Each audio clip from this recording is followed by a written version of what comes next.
Leeds United have their biggest test tonight when they take on Burnley at Turf Moor. But that's not the news we're talking about right now. We're talking transfer news and rumours. 1 week till the window shuts. Still no signings. But let's talk the latest Leeds United transfer news and rumours right now.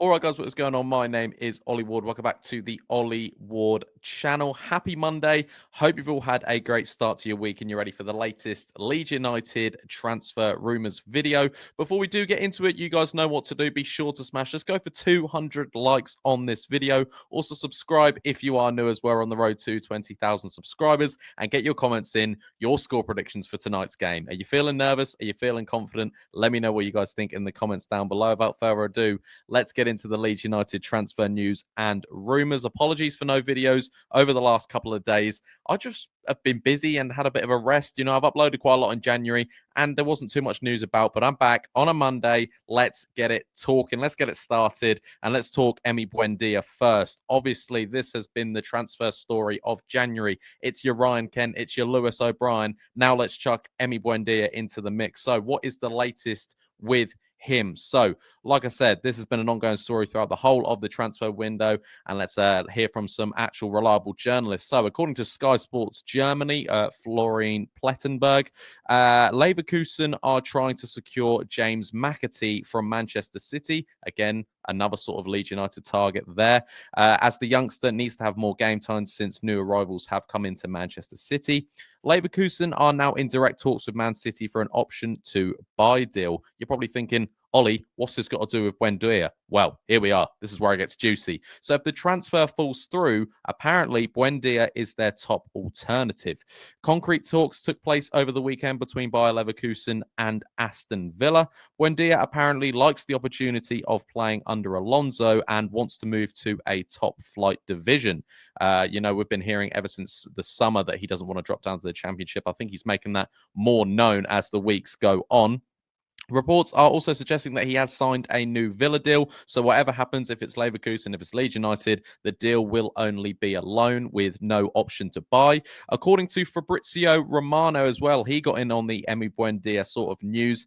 Pep doesn't see McAtee leaving City anytime soon. But obviously this could all change. Money could talk and things could happen, meaning Bayer Leverkusen will most likely get Buendia, if not James McAtee. Both of these have been on Leeds United's radar throughout January and throughout the summer and things like that. But it looks just like we're just getting hit twice. You know, we've just been hit with the punch and then we've got hit with the uppercut as well with the Buendia. So Leeds seem very much second choice in this scenario, but also reports are suggesting that he's still very much on Leeds United's radar.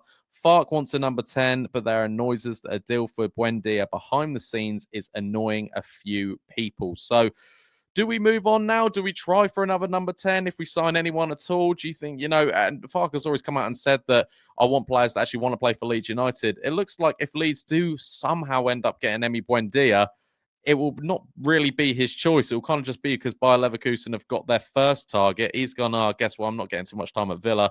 I guess I've got to go to Leeds United. And we're only going to get him for 6 months anyway. So do Leeds United move on?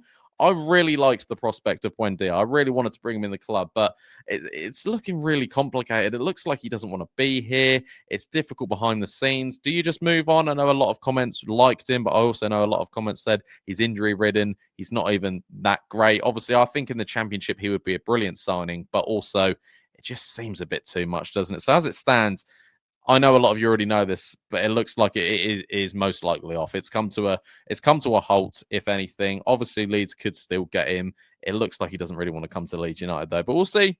We could be surprised. You never know. Next up, we're talking Iheanacho to Leeds update. Again, reliable journalist Graham Smith has come out and pretty much debunked this rumour. Again, I know a lot of you already know that this rumour is just a rumour and things happen. But reports suggested not too long ago that Leeds were closing in on the loan signing of Kelechi Iheanacho from Sevilla. Played 9 games this season in the league, got 0 goals to his name. Graham Smith was speaking to the Inside Leeds United podcast and said this. This one doesn't make sense. Wages for one, how his season's gone for another. The fact Leeds are still monitoring Bamford to see if they need a striker, but Farke is happy with Joseph and Pirot as a 1 and 2. So I think this deal is unlikely. Last time, this is not him quoting now, this is me talking. Iheanacho only scored 5 goals last time he was in the Championship. Obviously, he had quite a decent record in the Premier League with Leicester, but last time he was in the Championship, he didn't do great. Will Leeds United get a number 9? We know how much Daniel Farke loves Patrick Bamford, so will he just wait out for Patrick Bamford to be fully recovered? Do we need a 9? That's one of the positions, Daniel Farke says that we might need. So, listen, if it's not Iheanacho, who is it? We've got a week left, ladies and gentlemen. Do you actually see us signing anyone? Let me know what you think in the comments down below. Next up, we've got a BILD, the reports out in Germany, the tabloid out in Germany, still reporting about Nico Elvedi to Leeds United. It came back into the news again last week that Leeds United are the top link for the German. The papers aren't giving up on this transfer happening in January. Despite Farke saying he wants 3 faces, including a centre-half, I can't see this one happening until the summer, if it happens at all. That's what I wrote down. The player's dream is to move to England, but not the Championship. He wants Premier League football. He's been at not Bayer Leverkusen, sorry. He's been Borussia Mönchengladbach for 10 plus years. Pascal Struijk's injury isn't as bad as we all thought, so maybe it isn't a huge rush. But personally, for me, we still need cover, despite Ampadu actually being really good at centre half. Annoyingly, he needs to stop putting in such good performances because we actually do need centre half coverage, but it looks like I just don't see us signing Elvedi in January. I really don't. He's kind of made it clear that he wants to go to the Premier League, and he's kind of see where Leeds United are come the summer, which is, again, do you want a player like that to come into your club? Like, wait until you're doing well to be at you where you're at the top, not when you're grafting at the bottom, like these players are now to get to that division. It's I don't know, but they're still reporting the Leeds United want to sign Nico Elvedi in the January transfer window.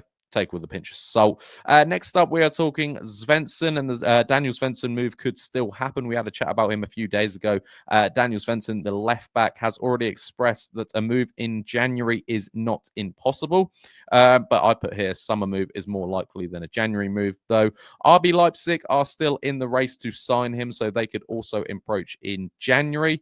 And if they do this, Leeds could turn it on and fight for him. If Leipzig do make the first move, then that could kick Leeds into action and maybe bid for him and maybe get him earlier than the summer. But it looks like, depending on what's going to happen with Firpo, that's when they're going to look at Svensson. But it's looking between £6 to £7 million is the reported fee for the signature of the left back. This is another one that I think can happen in the summer. I'm come to a point now, ladies and gentlemen, where we've got a week left, and I actually a bit concerned that we're not going to bring anyone in.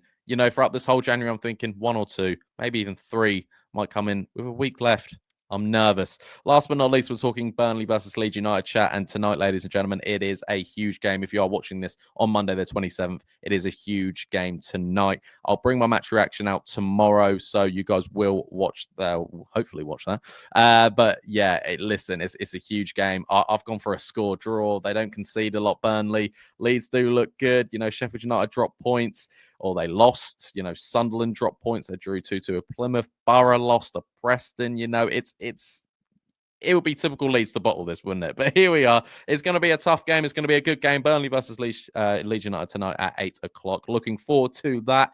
Let me know what you guys think in the comments down below. All your score predictions, everything we spoke about in today's video. I've been Ollie Ward. You guys have been excellent, and I'll catch you in the next video. Cheery. Oh.